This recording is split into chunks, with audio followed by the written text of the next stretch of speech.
பிதாவாகிய கடவுளிடமிருந்தும் நல் மேய்ப்பராகிய கிறிஸ்து இயேசுவிடமிருந்தும் தூய ஆவியானவரிடமிருந்தும் கிருபை, சமாதானம், நல் பேராசீர்வாதம் நம் அனைவருக்கும், குறிப்பாக மே மாதத்தின் 2ஆம் ஓய்வு நாளிலே ஆண்டவருடைய திருவீட்டிலே வீட்டிருக்கிற நம்ம ஒருவருக்கு மிகுதியாய் உண்டாவதாக. ஆமென். இந்த அற்புதமான வேளையிலேயும் சிந்தனைக்காக திருமறையிலிருந்து ஒரு வசனத்தை உங்களுக்கு முன்பாக நான் வைக்க ஆசிக்கின்றேன். யோவான் எழுதிய நற்செய்தி நூல் 10வது அதிகாரம் 14வது வசனம். நானே நல்ல மேய்ப்பன், நானே நல்ல மேய்ப்பன். கண்களை மூடுவோம், ஆண்டவரை நோக்கி பார்த்து நாம் செல்கிறோம். சத்திய வேதத்தை தினம் தியானி, சகல குணபபிமானி. சத்திய வேதத்தை தினம் தியானி, சகல குணபபிமானி.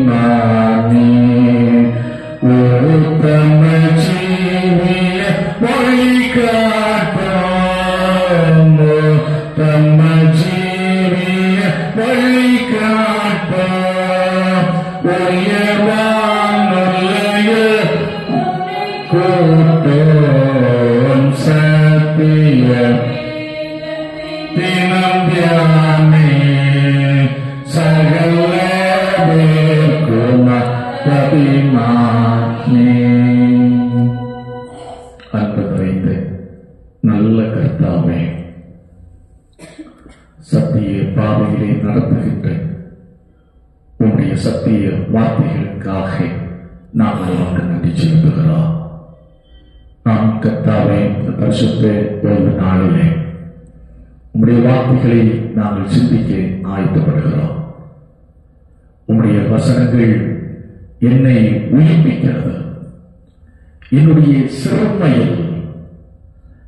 சிறுமையில் அவைகளே எனக்கு ஆறுதல் என்ற சங்கீதக்காரனுடைய கூட்டை நாங்கள் நினைவு கூறுகின்றோம். ஆம் கர்த்தாவே, நாங்கள் எங்களுடைய வாழ்க்கையிலே ஆண்டவருடைய போராட்டங்களையும் சிறுமைகளையும் சந்திக்கின்ற போது உங்களுடைய வார்த்தைகள் எங்களுக்கு ஆறுதலாக இருக்கிறது. சோர்ந்து போன உள்ளங்களுக்கு உற்சாகத்தை தருகிறது, நம்பிக்கை இழந்தவர்களுக்கு நம்பிக்கையை ஊட்டுகிறது. அப்பேற்பட்ட வார்த்தைகளை கொண்டு ஆண்டவர் எங்களோடு கூட பேசும், எங்களோடு கூட நீர் இடைபடும்.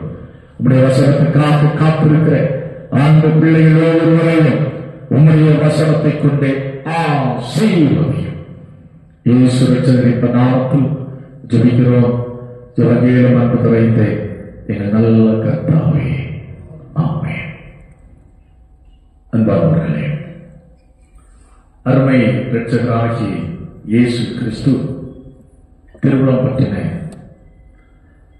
வார்த்தை நம் அனைவருக்கும் நன்றாக பரிட்சயமான, அதிகமாய் பயன்படுத்துகிறேன், அதிகமாய் மனப்பாடமாய் தெரிந்த ஒரு வசனத்தை தான் உங்களுக்கு முன்பாக நான் வைத்திருக்கிறேன். நானே நல்ல மேய்ப்பன்.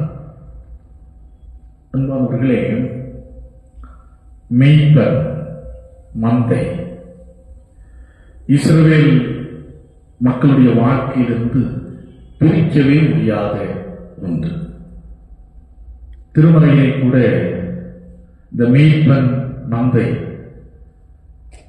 இதை உருவகங்களாக கொண்டு பல காரியங்கள் விவரிக்கப்பட்டிருக்கிறதையும் நாம் கண்டுகொள்ள முடியும். மேய்ப்பன் மந்தை குறித்து அநேக காரியங்கள் திருமறையிலே பரவி கிடக்கின்றன. பழைய பாட்டிலே பார்க்கின்ற போது யாக்கோபை எடுத்துக் கொள்ளுங்கள். ஒரு மேய்ப்பன், அவனுடைய பிள்ளைகள் மேய்ப்பர்கள். மோசே ஒரு மேய்ப்பன், தாவீது ஒரு மேய்ப்பன். அதே போல இயேசு கிறிஸ்துவுடைய பிறப்பின் செய்தி யாருக்கு முதலாவது அறிவிக்கப்பட்டது என்று சொன்னால் மேய்ப்பர்களுக்கு முதலாவது அறிவிக்கப்பட்டது. அப்படி என்று சொன்னால் மந்தை, ஆடுகளை மேய்க்கின்ற அல்லது ஆட்டு மந்தையை மேய்க்கின்றவன் தான் மேய்ப்பன். அப்போ ஆடு மிக முக்கியமான ஒரு வாழ்வாதாரமாக இஸ்ரவேல் மக்களுக்கு இருந்தது. ஆடு இன்றைக்கு கூட நம்முடைய இதுல காஸ்ட்லியான ஒரு இறைச்சி ஃபுட்டு எது என்று சொன்னால் இது ஆடுதான், மட்டன் தான். அதை இஸ்ரவேலர்கள் அன்றைக்கும் உணவுக்காக பயன்படுத்தினார்கள். இரண்டாவதாக பலியாக ஆட்டை பயன்படுத்தினார்கள். பஸ்கா பலி அப்படின்னு நினைக்கும் போதே ஆடுதான் நமக்கு ஞாபகம் வருகிறது. பாவ நிவாரண பலியாக ஆட்டை தான் செலுத்தினார்கள். ஆகையினால் அந்த வகையிலும் பலிப்பொருளாக இஸ்ரவேல் மக்களுடைய வாழ்க்கையில ஆடு மிக மிக முக்கியத்துவம் வாய்ந்த ஒன்றாக காணப்பட்டது. அதே போல ஆட்டினுடைய தோல் அவர்களுக்கு என்னவாக பயன்பட்டது என்று சொன்னால் பிளாஸ்க். இன்றைக்கு நாம் பிளாஸ்கா பயன்படுத்துகிறோம். எதற்கு? தண்ணீரை பாதுகாப்பதற்கு, கொண்டு செல்லுவதற்கு, கொண்டு நடப்பதற்கு. இப்போ எல்லாம் பிளாஸ்க் அட்வான்ஸா வந்துவிட்டது. சூடா வைத்தால் சூடா இருக்கும், குளிராய் வைத்தால் குளிராகவே இருக்கும். அன்றைக்கு இஸ்ரவேலர்கள் இதே போல அரிய கண்டுபிடிப்புகள் இல்லாத காலகட்டத்திலே ஆட்டினுடைய தோலைத்தான் அவர்கள் பயன்படுத்தினார்கள். எதற்காக என்று சொன்னால் ஒயினை பாதுகாப்பதற்காக, அதே போல தண்ணீரை கொண்டு செல்வதற்காக, போகின்ற வருகின்ற இடங்களிலே தண்ணீரை கொண்டு செல்வதற்காக இந்த ஆட்டினுடைய தோல் அவர்களுக்கு ஒரு பிளாஸ்காக பயன்பட்டது என்று சொன்னால் மிகையாக. அதே போல ஆட்டினுடைய கொம்பும் விலை மதிப்பு மிக்கதாகத்தான் இருந்தது. அதனுடைய கொம்பிலிருந்து தயாரிக்கப்பட்டதுதான் எழுதுகோல்கள். இப்படி மேய்ப்பன், ஆடுகளை மேய்க்கின்ற மேய்ப்பன் இஸ்ரவேல் மக்களோடு ஒன்றுபட்டவர்கள் என்பதை நாம் உணர வேண்டும். நமக்கு விவசாயி அப்படி என்று சொன்னால் ஒரு இமேஜ், விவசாயி இப்படி இருப்பான் என்ற ஒரு தோற்றம் ஒரு மனக்கண்களுக்கு முன்பாக வரும். அதே போல இஸ்ரவேல் மக்களுக்கு ஆடு மேய்ப்பன் என்று சொன்னால் அவர்களுக்கு மிக எளிதாக புரிந்துவிடும். ஆகவே ஒரு ஆழமான சத்தியத்தை உணர்த்த, மக்களுக்கு எளிதாக புரிய வைக்க அருமை இரட்சகராகிய இயேசு கிறிஸ்து என்ன சொன்னார் என்று சொன்னால், நானே நல்ல மேய்ப்பன், நானே நல்ல மேய்ப்பன். இன்றைக்கு வெஸ்டர்ன் கண்ட்ரீஸ்ல போய், மேற்கத்திய நாடுகளிலே போய் மேய்ப்பன் அப்படி என்று சொன்ன ஒன்றுமே புரியாது. ஏனென்றால் இன்றைக்கு மந்தைகளை, ஆட்டு மந்தைகளை எதை வைத்து மேய்க்கிறார்கள்? வளர்ப்பு நாய்களை வைத்து மேய்க்கிறார்கள். நாய்கள் ஆட்டு மந்தையை கூட்டிட்டு போகிறது, வயலில் மேய விடுகிறது, அடுத்த நிலத்திற்கு புகாதபடிக்கு பாதுகாப்பது எதுதான்? நாய்கள் தான். அதனால் எல்லா இடத்துக்கு எல்லா காரியமும் பொருந்தாது. இங்கே ஆண்டவர் மிக எளிதாக மக்களுக்கு புரிய வைக்க வருகின்ற வகையிலே ஆண்டவர் நம்மை வெளிப்படுத்துகின்றார். எப்படி வெளிப்படுத்துகின்றார்? நானே நல்ல மேய்ப்பன். மேய்ப்பர்கள் இருக்கிறார்கள், 2 வகை இருக்கிறார்கள். கெட்ட மேய்ப்பர்கள் இருக்கிறார்கள், நல்ல மேய்ப்பர்கள் இருக்கிறார்கள். கெட்ட மேய்ப்பர்கள் என்ன செய்வார்கள்? வாய்ப்பு வசதி கிடைக்கும் போது ஓனர் கவனிக்காத நேரத்தில் ஆட்டை பிடிச்சு கொண்டு போய் என்ன செய்கிறது? ரகசியமாக விட்டு விடுவார்கள்.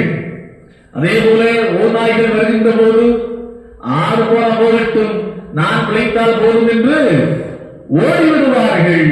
ஆனால் நல்ல மேய்ப்பன் அப்படி இல்லை. ஆடுகளுக்காக ஃபைட் பண்ணி ஆடுகளை காப்பதிலே மிக கவனத்தை செலுத்துவான். ஆண்டவர் சொல்லுகிறார், எப்படி சொல்லுகிறார்? நானே நல்ல மேய்ப்பன், நானே நல்ல மேய்ப்பன்.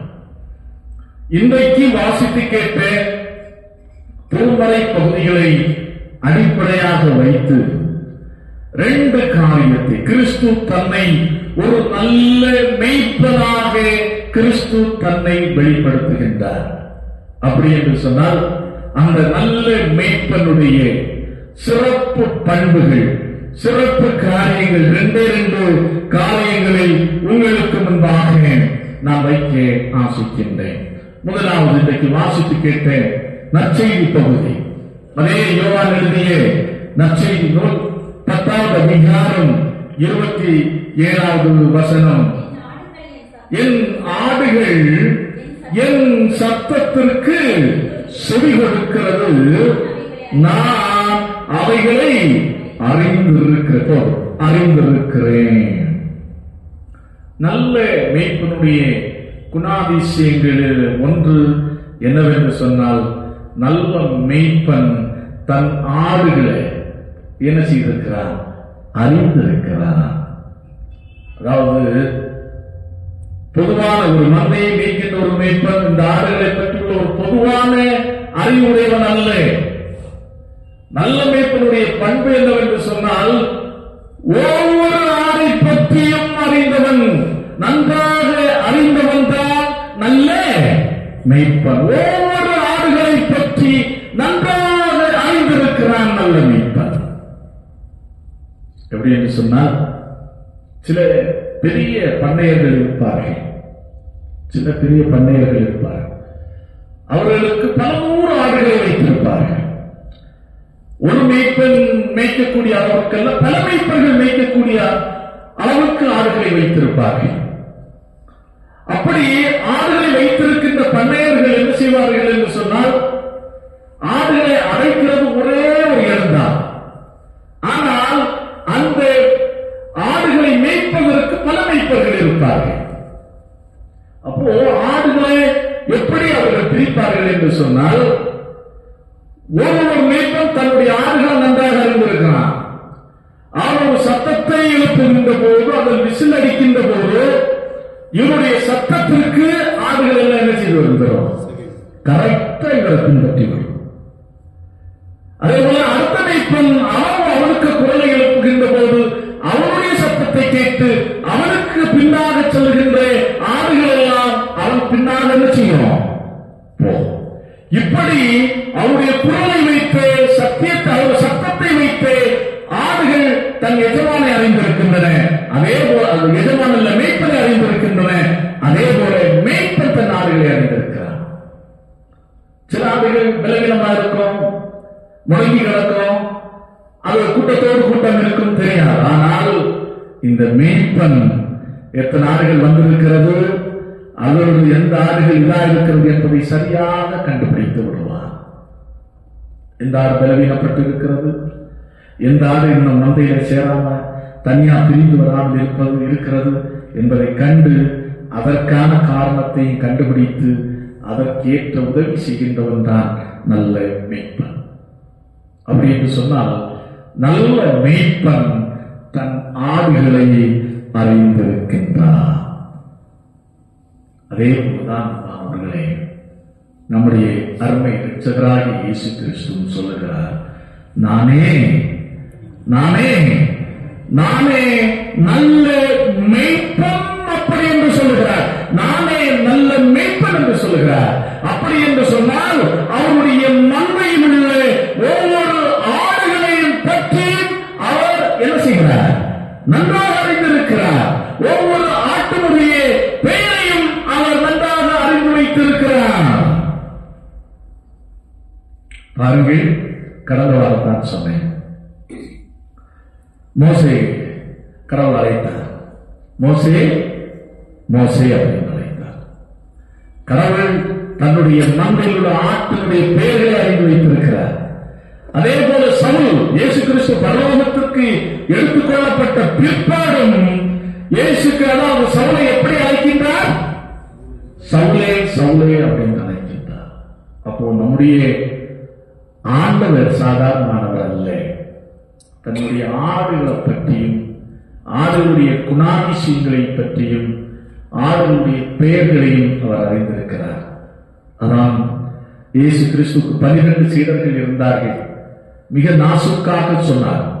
12 பேர்ல ஒருவன் என்னை என்ன செய்வான்? காட்டி கொடுப்பான் என்று சொன்னார். அடுத்த இன்னொருவனை குறித்து சொன்னார். ஒருவன் என்னை என்ன செய்ய போறான்? மறுதளிக்கப் போகிறான் அப்படின்னு சொன்னார். தன்னுடைய ஆட்களுடைய ஒவ்வொரு தன்மைகளையும் ஆண்டவர் அறிந்து வைத்திருக்கிறார். அப்போ அநேக நேரத்தில் நாம் நினைக்கிறோம், என்னுடைய நிலைமையை அறிவதற்கு யார் இருக்கிறார்? என்னுடைய நிலைமை அறிவதற்கு யார் இருக்கிறார்? எனக்கு உதவி செய்வதற்கு யார் இருக்கிறார்? அப்படி என்று அநேக நேரத்தில் நாம் அங்கலாய்க்கிறோம். ஆனால் இயேசு கிறிஸ்து மிக தெளிவாக சொல்கிறார், நானே நல்ல மேய்ப்பன். அப்படி என்று சொன்னால் என்னுடைய மந்தையை சார்ந்த, என்னை விசுவாசிக்கின்ற விசுவாச கூட்டத்தை சார்ந்த மந்தையின் ஆடுகள் ஒவ்வொன்றையும் நான் அறிந்து வைத்திருக்கிறேன். யார் பலவீனமாக இருக்கிறார்? யார் சோர்வுற்று இருக்கிறார்? யார் துன்பத்திலே இருக்கிறார்? யார் பிரச்சனையில் இருக்கிறார் என்பதை பற்றியெல்லாம் நான் அறிந்து வைத்திருக்கிறேன். ஆகையினாலே தான் ஆண்டவர் சொல்லுகிறார், நான் அவைகளை அறிந்திருக்கிறேன். அப்போ அன்பானவர்களே, ஒருவேளை வாழ்க்கை சூழலிலே தனிமையாக நாம் பயணித்துக் கொண்டிருப்பது போல தோன்றலாம். எனக்கு யார் இருக்கிறார் அப்படி என்ற எண்ணத்தோடு கூட அநேக நேரங்களிலே நாம் சேர்த்து இருக்கலாம். ஆனால் ஒன்றையும் நம்முடைய வாழ்க்கையில புரிந்து கொள்ள வேண்டும். என்னை பற்றி, என் குடும்பத்தை பற்றி நன்றாக அறிந்த ஒரு மேய்ப்பன் எனக்கு இருக்கிறார்.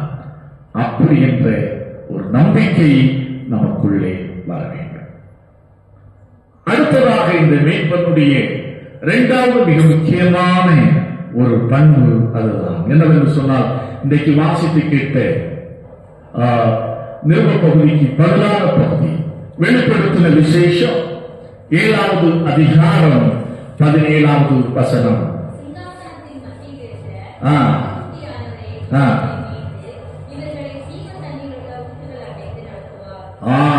இவர்களை மேய்த்து இவர்களை ஜீவ தண்ணீருள்ள ஊற்றுகள் அண்டையில் நடத்துகிறவர். அப்போ சாதாரணமான மேய்ப்பன் அல்ல இவர். எல்லா மேய்ப்பர்களிடமிருந்தும் மிக மிக வித்தியாசப்படுத்துகின்ற ஒரு மேய்ப்பன். அவர் எப்பேற்பட்ட மேய்ப்பன் என்று சொன்னால், நித்தியம் வரைக்கும் மேய்க்கின்ற ஒரு மேய்ப்பன் அவர். இதை நம்முடைய வாழ்க்கையிலே நாம் புரிந்து கொள்ள வேண்டும். நம்முடைய வாழ்க்கையில் நாம் புரிந்து கொள்ள வேண்டும். நாம் ஏன் ஆலயத்துக்குள்ள வந்திருக்கிறோம்? நாம் ஏன் ஆலய ஆராதனையிலே தவறாமல் நாம் பங்கெடுக்கிறோம்? ஏன் ஆண்டவருடைய நாம மகிமைக்கென்றெல்லாம் காணிக்கை கொடுத்துக் கொண்டிருக்கிறோம் என்று சொன்னால், ஒரே ஒரு விசுவாசம் தான். நான் செத்து போனாலும், நான் மறித்து போனாலும், அதற்கு பிறகும் நித்தியம் வரைக்கும் நடத்துகின்ற ஆற்றல் மிகுந்த கடவுள் நான் நம்புகிறேன். அந்த விசுவாசத்தோடு தான் நாம் ஆலயத்துக்கு வருகிறோம், ஆண்டவரை தொழுது கொள்கிறோம். அதை உறுதிப்படுத்தும் முகமாக இந்த பகுதி நமக்கு மிக தெளிவாக சொல்லுகிறது. எப்படி சொல்லுகிறது? நித்தியம் வரைக்கும் மேய்க்கின்ற மேய்ப்பன். சாதாரணமாக உலக வாழ்க்கை வரைக்கும் அல்ல, உலக வாழ்க்கையை கடந்தும் நம்மை மேய்க்கின்ற ஒரு நல்ல மேய்ப்பன் அருமை இரட்சகராகிய இயேசு கிறிஸ்து என்பதை மிக தெளிவாக சுட்டி காண்பிக்கின்றார். அப்போ இந்த நம்பிக்கை நாம் எல்லாவற்றையும் மற்ற சமயங்களிலிருந்து நாம் வேறுபட்டு நிற்பதற்கு மிக முக்கிய வேறுபட்டு நிற்பதற்கு ஒரு காரணம் இதுதான். மரணத்தை கடந்து நாம் நம்புகிற கடவுள், நாம் சார்ந்திருக்கின்ற கடவுள் மரணத்தை கடந்து நம்மை வழிநடத்துகின்ற, நம்மை மேய்க்கின்ற ஒரு நல்ல மேய்ப்பன். அதான் இன்றைக்கு வாசித்து கேட்ட சங்கீதத்திலே மிக அருமையாக பார்க்கிறோம். கர்த்தர் மேய்ப்பனாக இருக்கிறார், நான் தாழ்ச்சியடை. அற்புதமான சங்கீதம். அடுத்து 2வது வசனத்தில் சொல்கிறார். என்ன சொல்கிறார்? அவர் என்னை புல்லுள்ள இடங்களில் மேய்த்து அமர்ந்த தண்ணீர் அண்டை கொண்டு போய்விடுகிறார். அடுத்து கடைசி வசனத்தில் என்ன சொல்கிறார்?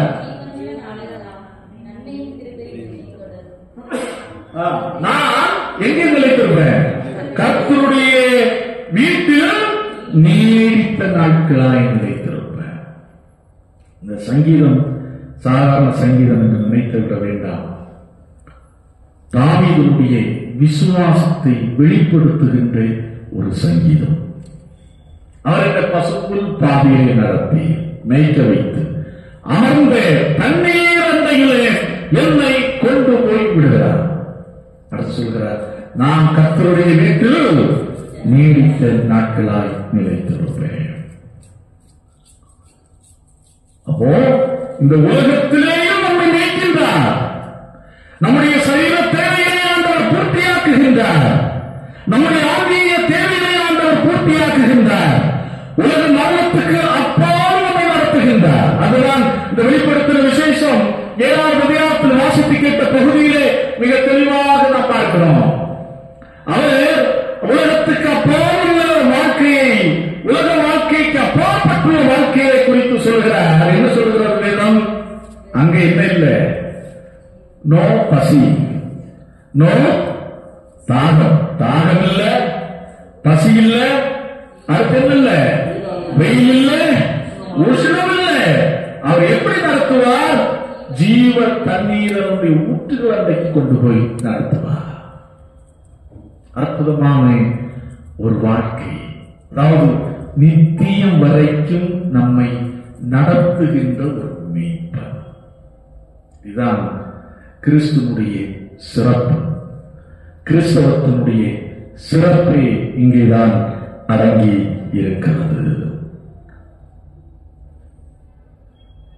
இன்றைக்கு நம்முடைய வாழ்க்கையை நாம் யோசித்து பார்க்க வேண்டும். அன்பானவர்களே, இயேசு கிறிஸ்து உலகத்திலே வாழ்ந்த நாட்கள், மனுஷனாக வாழ்ந்த நாட்களிலே மனிதனுடைய பசி அறிந்தவர். 5 அப்பங்களையும் 2 மீன்களையும் கொண்டு 5000க்கு மேற்பட்ட புருஷர்கள், கணக்கு புருஷர்கள் மட்டுமே 5000க்கு மேற்பட்டவர்கள் சாப்பிட்டார்கள். அப்படி போஷித்து வழி நடத்தினவர் தான் நம் மேய்ப்பன். மேய்ப்பனாகிய இயேசு கிறிஸ்து. அதே மேய்ப்பன் மரணத்துக்கு அப்பாலும் நன்மை மேய்க்கின்றவர். பசியற்ற, தாகமற்ற, வெயில் இல்லாத, உஷ்ணம் இல்லாத, கடுங்குளிர் இல்லாத, சமநிலை வெப்பநிலையுடைய வாழ்வுக்கு நேராக நம்மை நடத்துகின்ற ஒரு நல்ல மேய்ப்பன். நாம் நம்புகிற ஒரு சாதாரணப்பட்ட மேய்ப்பன் அல்ல, மரணத்துக்கு அப்புறம் நம்மை மேய்க்கின்ற ஒரு நல்ல மேய்ப்பன்.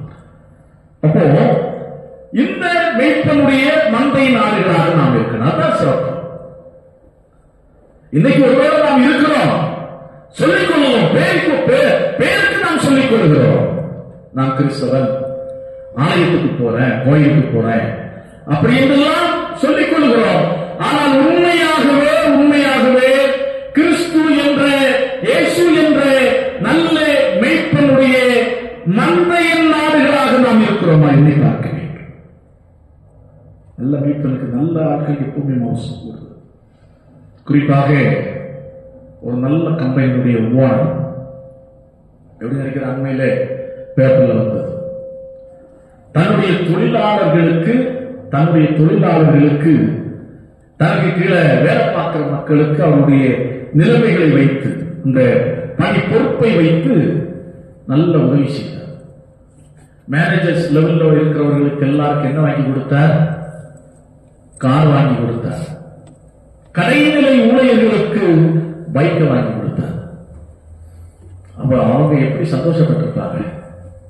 எப்பா, நான் பாக்கியம் பெற்றவர், எங்க வேலை கிடைச்சிருக்கு? ஒரு நல்ல கம்பெனியில நல்ல முதலாளிக்கு கீழே வேலை செய்வதற்கான ஒரு வாய்ப்பு கிடைச்சிருக்கு. அதே நேரத்தில் மற்ற கம்பெனியில் இருக்கிறவங்க என்ன யோசிப்பான்? ஆண்டவரே, அந்த கம்பெனியில் எனக்கு ஒரு வேலை கிடைக்காதா? நல்ல ஓனரு, நல்ல தொழிலாளர்களை நல்ல முறையில் என்ன செய்கிறாரு? கவனிக்கிறார். அப்படித்தானே? அதே போலதான் நமக்கு ஒரு நல்ல மேய்ப்பன் இருக்கிறார். நமக்கு ஒரு நல்ல மேய்ப்பன் இருக்கிறார். அப்போ அந்த நல்ல மேய்ப்பனுடைய மந்தையாக நாம் இருக்கணும். அதுதான் மிக முக்கியத்துவம் வாய்ந்தது. அவ்வாறு நாம் இருக்கிறோமா என்பதை நாம் சிந்தித்து பார்க்க வேண்டும். இயேசு கிறிஸ்துடைய பாருங்க, இன்றைக்கு வாசித்து கேட்ட திருமறை பகுதியில எருசலேம் தேவாலய பண்டிகை வருகிறது. பண்டிகை வரும்போது இயேசு கிறிஸ்து அங்கே போகிறார். யூதர்கள் எல்லாம் அங்க வருகிறார்கள். இயேசு கிறிஸ்து அப்படி இப்படிமா போய் கொண்டிருக்கும் போது அவரை சூழ்ந்து கொண்டு ஒரு கேள்வியை கேட்கிறார்கள். எதுவரைக்கும் எங்களுக்கு எங்கள் ஆத்மாவுக்கு சந்தேகத்தை உண்டாக்குவீர்? நீ கிறிஸ்துவானால் எங்களுக்கு தெளிவாக சொல்லும். அப்ப இயேசு கிறிஸ்து அவர்களை பார்த்து சொன்னார். என்ன சொன்னார்? நான் ஏற்கனவே உங்களுக்கு சொல்லி இருக்கிறப்பா, நீங்க என்ன செய்யல? விசுவாசிக்கவில்லை. அடுத்து 26ஆம் வசனத்தில் என்ன சொல்கிறார் என்று சொன்னால், நீங்கள் என் மந்தையின் ஆடுகளாக இராதபடியினால் விசுவாசியாக இருக்கிறேன். உங்களுக்கு விசுவாசம் இல்லப்பா, ஆகினால என்னுடைய மந்தையினுடைய ஆடுகளாக நீங்க இல்ல. அப்போ அடிப்படை தேவை. உண்மையாகவே நான் நல்ல மேய்ப்பனாகிய கிறிஸ்துவுடைய மந்தையிலே நான் ஒரு ஆடாய் இருப்பதற்கு எனக்கு அடிப்படை தேவை என்னவென்று சொன்னார். என்ன தேவை? விசுவாசம் தேவை. எனக்கு ஒரு மேய்ப்பர் இருக்கிறார். அவர் என்னை பற்றி அறிந்திருக்கிறார், என்னுடைய தேவைகளை பற்றி அறிந்திருக்கிறார். மட்டுமல்ல, அவர் மரணத்துக்கு அப்பாலும் என்னை வழிநடத்துகின்றவர். அப்படி என்ற உறுதியான விசுவாசம் தேவை. அடுத்ததாக இதற்கு அடிப்படை தகுதிகள் என்ன? நான் கிறிஸ்துவனுடைய மந்தையின் ஆடுகளாக இருப்பதற்கு முதலாவது அடிப்படை தேவை. நமக்கு என்ன தேவை? விசுவாசம் தேவை. இரண்டாவது என்னவென்று சொன்னால், உபத்திரவத்தை ஏற்றுக்கொள்ளுகின்ற மனப்பக்குவம் தேவை. உபத்திரவத்தை ஏற்றுக்கொள்ளக்கூடிய மனப்பக்குவம் தேவை. இன்றைக்கு வாசித்து கேட்ட நிருப பகுதிக்கு பதிலான பகுதியை பார்த்தோம். இதோ வெள்ளை வஸ்திரங்கள் தரித்திருக்கிறவர்கள் இவர்கள் யார்? யோவானுக்கு கிடைத்த தரிசனத்திலே பார்க்கிறார் அற்புதமான காட்சி. வெள்ளையங்கி தரித்துக் கொண்டு ஒரு கூட்ட மக்கள் கடவுளை சேவித்துக் கொண்டிருக்கிறதையும் ஆராதித்துக் கொண்டிருக்கிறதை பார்க்கிறார். அப்ப கேட்கிற இவர்கள் யார்? இவர்கள் யார் அப்படின்னு கேட்க போது அவர்களுக்கு கிடைத்த பதில், இவர்கள் மிகுந்த உபத்திரவத்திலிருந்து வந்தவர்கள். அப்போ கடவுள் ஒன்றை நன்றாய் புரிந்து கொள்ள வேண்டும். அருமை இரட்சகராகிய இயேசு கிறிஸ்து எங்கேயும் உங்களுக்கு பிரச்சனை இல்லை, போராட்டம் இல்லை, உபத்திரவம் இல்லை அப்படின்னு எங்கேயுமே அவர் சொல்லல. நான் உடனே சொன்னார், உலகத்திலே உங்களுக்கு உபத்திரவம் உண்டு, ஆனாலும் திறன் கொள்ளுங்கள், நான் உலகத்தை ஜெயித்தேன். அப்போ தமிழகத்திலே வெள்ளையங்கி தரித்துக் கொண்டு கடவுளை சேவித்த கூட்டம் யார் என்று சொன்னால், உலகத்திலே ஆண்டவருடைய நாம மகிமைக்காக விசுவாசத்திற்காக மிகுந்த உபத்திரவங்களை சந்தித்தவர்கள். ஆகையினால் கிறிஸ்தவ வாழ்க்கையின் பயணத்திலே, விசுவாச ஓட்டத்திலே நமக்கு பிரச்சனைகள் உண்டு, போராட்டங்கள் உண்டு, நெருக்கடிகள் உண்டு, அவமானங்கள் உண்டு, நிந்தனைகள் உண்டு. தோற்றுவார்கள், நம்மை ஏளனம் செய்வார்கள். இவைகள் எல்லாவற்றின் நடுவிலே நாம் சோர்ந்து போகாமல் உலகத்தை ஜெயித்த நல்ல மேய்ப்பராகிய ஆண்டவர் என்னோடு கூட இருக்கிறார் என்று நாம் வாழ்க்கையில உறுதியோடு இருப்பதுதான் இரண்டாவது தகுதி. அவன்தான் கிறிஸ்துவனுடைய மந்தையில் இருப்பான். இன்றைக்கு பாருங்கள், உபத்திரவம் இல்லாத, பிரச்சனை இல்லாத கிறிஸ்தவம் தான் மக்களுக்கு காட்டப்படுகிறது.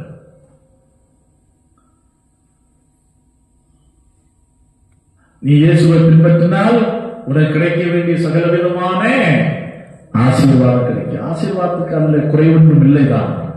ஆனால் அதே நேரத்தில் ஆண்டவர் மிக தெளிவாக சொன்னார், உலகத்தில் உங்களுக்கு நான் அந்த சூழ்நிலையில் கடவுளை உறுதியாக பற்றி கொள்கின்றவன் தான், அவருடைய சத்தத்திற்கு கீழ்ப்படுகின்றவன் தான் அவருடைய மந்தையின் ஆடுகள். அடுத்து மூன்றாவது பாருங்கள், யார் அவருடைய மந்தையின் ஆடுகளாக இருப்பது என்று சொன்னால், இன்றைக்கு வாசித்து கேட்ட அப்போஸ்தலர் நடவடிக்கைகளின் புத்தகம் 20வது அதிகாரத்திலே மிக தெளிவாக நாம் பார்க்கிறோம். 29வது வசனம், 30வது வசனம், 31வது வசனம், பவுலடிகளார் எபேசு திருச்சபையினுடைய மூப்பர்களை வரவழைத்து அவர் சொன்ன ஒரு மிக முக்கியமான ஆலோசனை, விழித்திருங்கள் என்பது. யார் விழித்திருக்க சொல்லுகிறார்? நான் போன பின்பு மந்தையை தப்ப விடாத கொடிய ஓநாய்கள் வரும். விழித்திருங்கள், நான் போன பிற்பாடு உங்களை மந்தையை தப்ப விடாத சிதறடிக்கின்ற ஓநாய்கள் வரும். அப்படியே எச்சரிக்கிறார். ஆகினால் நீங்கள் விழிப்பாயிருங்கள். அப்போ இங்க மேய்ப்பனை விழிப்பாயிருக்க சொல்லவில்லை, எதை விழிப்பாயிருக்க சொல்லுகிறார்? மந்தையை விழிப்பாயிருக்க சொல்லுகிறார் பவுலடிகளார். யார் உங்களை பிரிப்பதற்கும் மந்தை விட்டு சிதறடிப்பதற்கும் எப்படி ஓநாய்? யார் ஓநாய் என்று குறிப்பிடுகிறார்? யாரை ஓநாய் என்று குறிப்பிடுகிறார்? தவறான போதனைகளை போதிக்கின்ற, புரட்டு உபதேசங்களை போதிக்கின்றவர்களை பவுலடிகளார் சொல்லுகிறார் ஓநாய்கள் அப்படின்னு சொல்லுகிறார். இதுதான் இன்றைக்கு நடக்கிறது. கிறிஸ்துவனுடைய உபதேசம் இன்றைக்கு புரட்டப்படுகிறது. மக்களுடைய வாழ்வின் சூழ்நிலைக்கு ஏற்ப மாற்றப்படுகிறது. அவர்களுடைய விருப்பத்துக்கு இசையே திருப்பப்படுகிறது.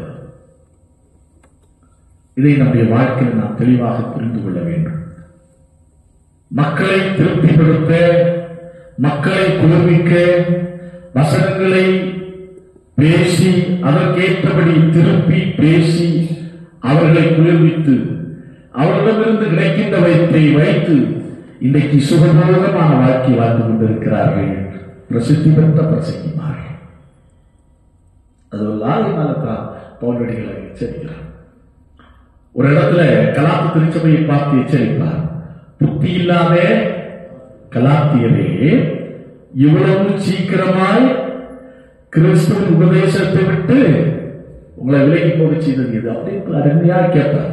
காரணம் என்னவென்று சொன்னால், ஒரு குறிப்பிட்ட காலத்திற்குள்ளேயே அங்கே கலாத்து திருச்சபைக்குள்ளே ஓநாய்கள் புகுந்து விட்டன, தவறான உபதேசங்கள் புகுத்தப்பட்டன, விசுவாச மக்கள் சிதறடிக்கப்பட்டார்கள், கிறிஸ்துவின் மந்தையில் இருந்தவர்கள் பிரிக்கப்பட்டார்கள்.